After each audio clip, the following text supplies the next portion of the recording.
Nikad nije prekasno za zaokret u životu i lov na neostvarene dječje snove. Zagrebčanin Davorin Caren svoj san počeo živjeti u 57. godini i jedinstvenim staklenim kreacijama postao međunarodno nagrađivan inovator. Nakon duga i mukotrpna životnoga puta, Davorin Caren u svojim je zlatnim godinama odlučio krenuti novu stranicu, te se baci u njemu dotad neistražene umjetničke vode. Umoranost sivila svakodnevnog poslovnog života,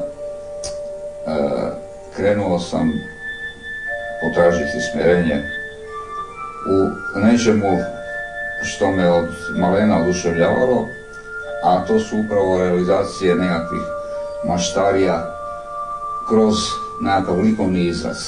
Kao idealan materijal za oslobađanje svog kreativnog potencijala izabrao je staklo, te svojevrsnom reciklažom, taljanjem starih boca, počeo stvarati jedinstvene kreacije bubamarce.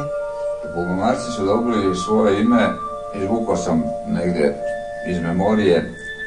Jednog ljeta moja srednja unuka je rekla jednom prigodom: "Joj, deda, ugriza me bubamarac", dakle niti buba niti komarac, nego bubamarac.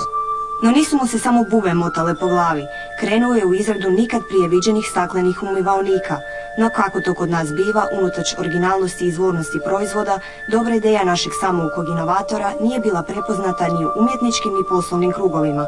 Ipak Zavod za intelektualno vlasništvo prepoznao je nebrušeni potencijal te ga uveo u cijenjeni krug inovatora. Omogućili da nastupim na sajmu inovacija, gdje sam na prvom od tih sajmova, to je bila Innova, dobio zlatnu medalju i plaketu sajma, što su bili strahovito jaki moralni poticaj za daljnji rad. Počele su se nizati nagrade i priznanja, a najveći uspjeh osvojena je bronca na Međunarodnom sajmu inovacija u Nürnbergu. Da je Davorin pun iznenađenja i sami smo se uvjerili. Evo kako je uspjelo. Nema bolje kombinacije od meni dragog stakla i još mi dražeg Zagreba. Tako počinje bajkovita priča o uspjehu malog čovjeka koji je na prekretnici života, zavezanih očiju, krenuo u sanjarsku avanturu iz koje je izvukao ono najvrijednije, životni smisao. Dati ljepotu ovom životu oko sebe i istovremeno sebe usrećiti. Nikakav novac ne može zamijeniti ono zadovoljstvo koje pričinjava rad sa onim što vas čini sretnim i veselim.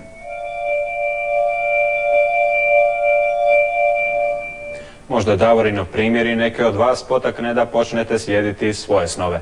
Ako u akciju krećete već sutra, ne zaboravite pronaći malo vremena i za Zagrebačku panoramu. Doviđenja.